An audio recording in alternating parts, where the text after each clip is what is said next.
everybody, and welcome to From the Shelf. I'm Miss Cindy from the South Brunswick Public Library, and today I'm going to be reading you Chapter 8 of The Wizard of Oz. When we last left Dorothy, Toto, the Scarecrow, the Tin Woodman, and the Cowardly Lion, they had finally finished crossing the deep, dark forest. They found themselves on the side of a river and decided that to get across they would build a raft. So, without further ado, let's get on to Chapter 8. The Deadly Poppy Field. Our little party of travelers awakened the next morning refreshed and full of hope. Dorothy breakfasted like a princess off peaches and plums from the trees beside the river. Behind them was the dark forest they had passed safely through, although they had suffered many discouragements. But before them was a lovely sunny country that seemed to beckon them on to the Emerald City. To be sure, the broad river now cut them off from this beautiful land, but the raft was nearly done, and after the Tin Woodman had cut a few more logs and fastened them together with wooden pins, they were ready to start. Dorothy sat down in the middle of the raft and held Toto in her arms. When the Cowardly Lion stepped upon the raft, it tipped badly, for he was big and heavy, but the Scarecrow and the Tin Woodman stood upon the other end to steady it, and they had long poles in their hands to push the raft through the water. They got along quite well at first, but when they reached the middle of the river, the swift current swept the raft downstream, farther and farther away from the road of yellow brick, and the water grew so deep that the long poles would not touch the bottom. "This is bad," said the Tin Woodman, "for if we cannot get to the land, we shall be carried into the country of the Wicked Witch of the West, and she will enchant us and make us her slaves." "And then I should get no brains," said the Scarecrow. "And I should get no courage," said the Cowardly Lion. "And I should get no heart," said the Tin Woodman. "And I should never get back to Kansas," said Dorothy. "We must certainly get to the Emerald City if we can," the Scarecrow continued, and he pushed so hard on his long pole that it stuck fast in the mud at the bottom of the river, and before he could pull it out again, or let go, the raft was swept away, and the poor Scarecrow left clinging to the pole in the middle of the river. "Goodbye," he called after them, and they were very sorry to leave him. Indeed, the Tin Woodman began to cry, but fortunately remembered that he might rust, and so dried his tears on Dorothy's apron. Of course this was a bad thing for the Scarecrow. "I am now worse off than when I first met Dorothy," he thought. "Then I was stuck on a pole in a cornfield, where I could make believe scare the crows at any rate, but surely there is no use for a Scarecrow stuck on a pole in the middle of a river. I am afraid I shall never have any brains after all." Down the stream the raft floated, and the poor Scarecrow was left far behind. Then the Lion said, "Something must be done to save us. I think I can swim to the shore and pull the raft after me, if you will only hold fast to the tip of my tail." So he sprang into the water, and the Tin Woodman caught fast hold of his tail when the Lion began to swim with all his might toward the shore. It was hard work, although he was so big, but by and by they were drawn out of the current, and then Dorothy took the Tin Woodman's long pole and helped push the raft to the land. They were all tired out when they reached the shore at last and stepped off upon the pretty green grass, and they also knew that the stream had carried them a long way past the road of yellow brick that led to the Emerald City. "What shall we do now?" asked the Tin Woodman, as the Lion lay down on the grass to let the sun dry him. "We must get back to the road in some way," said Dorothy. "The best plan will be to walk along the riverbank until we come to the road again," remarked the Lion. So when they were rested, Dorothy picked up her basket and they started along the grassy bank, back to the road from which the river had carried them. It was a lovely country, with plenty of flowers and fruit trees and sunshine to cheer them, and had they not felt so sorry for the poor Scarecrow, they could have been very happy. They walked along as fast as they could, Dorothy only stopping once to pick a beautiful flower, and after a time the Tin Woodman cried out, "Look!" Then they all looked at the river and saw the Scarecrow perched upon his pole in the middle of the water, looking very lonely and sad. "What can we do to save him?" asked Dorothy. The Lion and the Woodman both shook their heads, for they did not know. So they sat down upon the bank and gazed wistfully at the Scarecrow until a stork flew by, which, seeing them, stopped to rest at the water's edge. "Who are you, and where are you going?" asked the stork.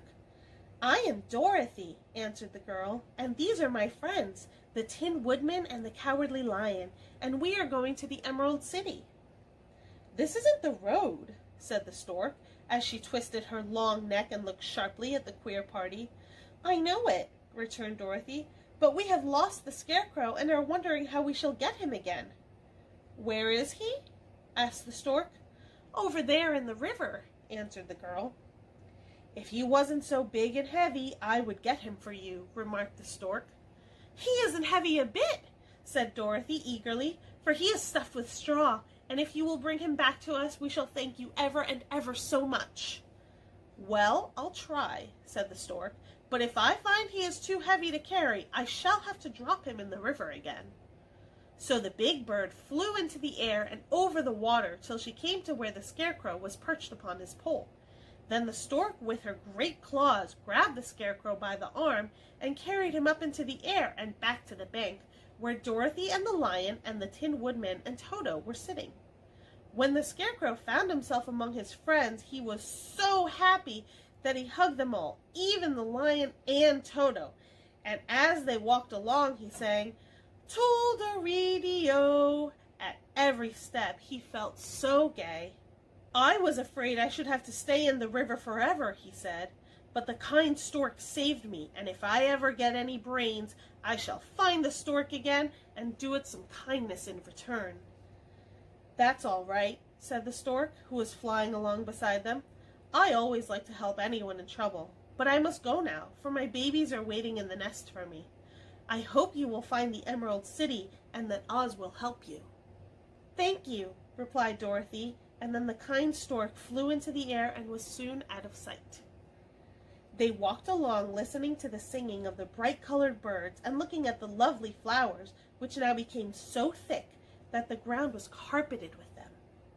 They were big yellow and white and purple blossoms, beside great clusters of scarlet poppies, which were so brilliant in color they almost dazzled Dorothy's eyes.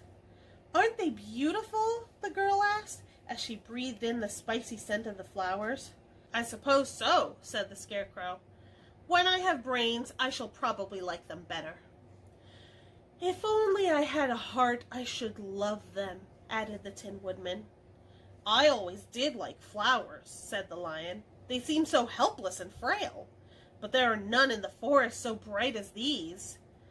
They now came upon more and more of the big scarlet poppies and fewer of the other flowers, and soon they found themselves in the midst of a great meadow of poppies. Now it is well known that when there are many of these flowers together, their odor is so powerful that anyone who breathes it in falls asleep. And if the sleeper is not carried away from the scent of the flowers, he sleeps on and on forever. But Dorothy did not know this, nor could she get away from the bright red flowers that were everywhere about. So presently her eyes grew heavy, and she felt she must sit down to rest and to sleep. But the Tin Woodman would not let her do this. "We must hurry and get back to the road of yellow brick before dark," he said, and the Scarecrow agreed with him. So they kept walking until Dorothy could stand no longer. Her eyes closed in spite of herself, and she forgot where she was and fell among the poppies, fast asleep. "What shall we do?" asked the Tin Woodman. "If we leave her here, she'll die," said the Lion. "The smell of the flowers is killing us all. I myself can scarcely keep my eyes open, and the dog is asleep already." It was true. Toto had fallen down beside his little mistress. But the Scarecrow and the Tin Woodman, not being made of flesh, were not troubled by the scent of the flowers. "Run fast," said the Scarecrow to the Lion, "and get out of this deadly flower bed as soon as you can. We will bring the little girl with us, but if you should fall asleep, you are too big to be carried." So the Lion aroused himself and bounded forward as fast as he could go. In a moment he was out of sight. "Let us make a chair with our hands and carry her," said the Scarecrow. So they picked up Toto and put the dog in Dorothy's lap, And then they made a chair with their hands for the seat and their arms for the arms, and carried the sleeping girl between them through the flowers. On and on they walked, and it seemed that the great carpet of deadly flowers that surrounded them would never end. They followed the bend of the river, and at last came upon their friend the lion lying fast asleep among the poppies. The flowers had been too strong for the huge beast, and he had given up at last, and fallen only a short distance from the end of the poppy bed, where the sweet grass spread in beautiful green fields before them. "We can do nothing for him," said the Tin Woodman sadly, "for he is much too heavy to lift. We must leave him here to sleep on forever, and perhaps he will dream that he has found courage at last." "I'm sorry," said the Scarecrow. "The lion was a very good companion for one so cowardly, but let us go on." They carried the sleeping girl to a pretty spot beside the river, far enough from the poppy field to prevent her breathing any more of the poison of the flowers, and here they laid her gently on the soft grass and waited for the fresh breeze to waken her. All right, everybody, that was Chapter 8 of The Wizard of Oz. Thank you so much for joining me today. Don't forget to tune in tomorrow to find out what happens to Dorothy, Toto, the Scarecrow, the Tin Woodman, and the Cowardly Lion. Don't forget, we do a new chapter every weekday at 5 p.m. But until then, always remember that there's no place like home. Bye.